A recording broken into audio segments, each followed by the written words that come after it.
Last time we talked about the tabernacle and how God had given specific instructions to Moses as to its construction.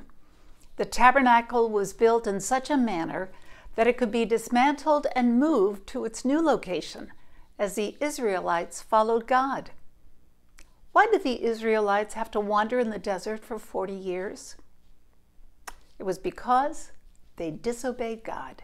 Hello, I'm Barto. The journey from Mount Sinai to Canaan, the Promised Land, was only an 11-day trip, not a 40-year sojourn. It was because the Israelites had disobeyed God. That was the reason they spent the next 4 decades in the desert. How did this come about? Well, it began when God told Moses to send 12 spies into Canaan to scout out the land and its inhabitants. Listen to Numbers chapter 13, verses 1 through 3. The Lord said to Moses, "Send some men to explore the land of Canaan, which I am giving to the Israelites. From each ancestral tribe, send one of its leaders." So at the Lord's command, Moses sent them out from the desert of Paran. All of them were leaders of the Israelites. Let's continue with verses 17 through 33. When Moses sent them to explore Canaan, he said, "Go up through Negev and on into the hill country. See what the land is like and whether the people who live there are strong or weak, few or many. What kind of land do they live in? Is it good or bad? What kind of towns do they live in? Are they unwalled or fortified? How is the soil? Is it fertile or poor? Are there trees in it or not? Do your best to bring back some of the fruit of the land." It was the season for the first ripe grapes. After 40 days, the men returned and gave this report on their exploration. Chapter 13, verses 26 to 33. They came back to Moses and Aaron and the whole Israelite community at Kadesh in the desert of Paran. There they reported to them and to the whole assembly and showed them the fruit of the land. They gave Moses this account: "We went into the land to which you sent us, and it does flow with milk and honey. Here is its fruit. But the people who live there are powerful, and the cities are fortified and very large. We even saw descendants of Anak there. And the Amalekites live in the Negev. The Hittites, Jebusites, and Amorites live in the hill country, and the Canaanites live near the sea and along the Jordan." Then Caleb silenced the people before Moses and said, "We should go up and take possession of the land, for we can certainly do it." But the men who had gone up with him said, "We can't attack these people. They are stronger than we are." And they spread among the Israelites a bad report about the land they had explored. They said, "The land we explored devours those living in it. All the people we saw there are of great size. We saw the Nephilim there, the descendants of Anak come across the Nephilim. We seemed like grasshoppers in our own eyes, and we looked the same to them." When the men returned, only Caleb and Joshua wanted to obey God and take this land. But the 10 who didn't want to go swayed the people. Listen to Numbers, chapter 14, verses 1 through 9. That night, all the members of the community raised their voices and wept aloud. All the Israelites grumbled against Moses and Aaron, and the whole assembly said to them, "If only we had died in Egypt or in this wilderness. Why is the Lord bringing us to this land only to let us fall by the sword? Our wives and children will be taken as plunder. Wouldn't it be better for us to go back to Egypt?" And they said to each other, "We should choose a leader and go back to Egypt." Then Moses and Aaron fell face down in front of the whole Israelite assembly gathered there. Joshua, son of Nun, and Caleb, son of Jephunneh, who were among those who had explored the land, tore their clothes and said to the entire Israelite assembly, "The land we passed through and explored is exceedingly good.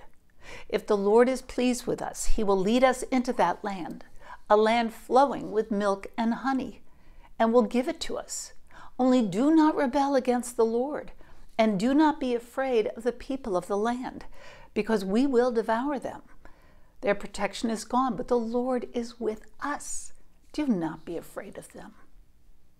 Caleb from the tribe of Judah and Joshua from the tribe of Ephraim were the two men who told the Israelites that the Lord will protect them in this land flowing with milk and honey. But the people did not believe them. They were swayed by the other 10. Continuing with verses 10 through 45. The whole assembly talked about stoning them. Then the glory of the Lord appeared at the tent of meeting to all the Israelites. The Lord said to Moses, "How long will these people treat me with contempt? How long will they refuse to believe in me, in spite of all the signs I have performed among them? I will strike them down with a plague and destroy them. But I will make you into a nation greater and stronger than they." Moses said to the Lord, "Then the Egyptians will hear about it. By your power you brought these people up from among them, and they will tell the inhabitants of this land about it. They have already heard that you, Lord, are with these people, and that you, Lord, have been seen face to face, that your cloud stays over them, and that you go before them in a pillar of cloud by day and a pillar of fire by night. If you put all these people to death, leaving none alive, the nations who have heard this report about you will say, 'The Lord was not able to bring these people into the land he promised them on oath. So he slaughtered them in the wilderness.' Now may the Lord's strength be displayed just as you have declared. The Lord is slow to anger, abounding in love and forgiving sin and rebellion. Yet he does not leave the guilty unpunished. He punishes the children for the sins of the parents to the 3rd and 4th generation. In accordance with your great love, forgive the sin of these people, just as you have pardoned them from the time they left Egypt until now." The Lord replied, "I have forgiven them as you asked. Nevertheless, as surely as I live and as surely as the glory of the Lord fills the whole earth, not one of those who saw my glory and the signs I performed in Egypt and in the wilderness, but who disobeyed me and tested me 10 times, not one of them will ever see the land I promised on oath to their ancestors. No one who has treated me with contempt will ever see it.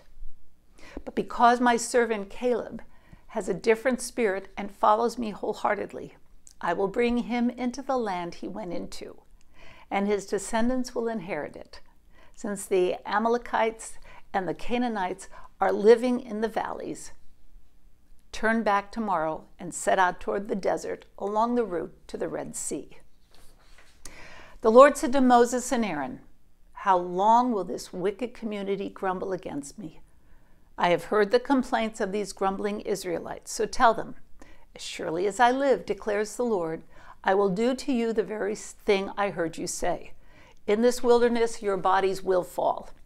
Every one of you 20 years old or more who was counted in the census and who has grumbled against me, not one of you will enter the land I swore with uplifted hands to make your home, except Caleb, son of Jephunneh, and Joshua, son of Nun. As for your children that you said that would be taken as plunder, I will bring them in to enjoy the land you have rejected. But as for you, your bodies will fall in this wilderness. Your children will be shepherds here for 40 years, suffering for your unfaithfulness until the last of your bodies lies in the wilderness. For 40 years, 1 year for each of the 40 days you explored the land, you will suffer for your sins and know what it is like to have me against you. I, the Lord, have spoken, and I will surely do these things to this whole wicked community, which has banded together against me.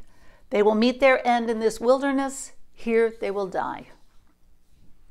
So the men Moses had sent to explore the land, who returned and made the whole community grumble against him by spreading a bad report about it. These men who were responsible for spreading the bad report about the land were struck down and died of a plague before the Lord.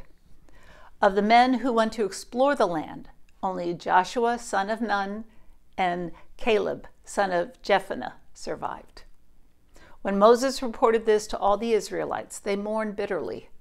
Early the next morning, they set out for the highest point in the hill country, saying, "Now we are ready to go to the land the Lord promised.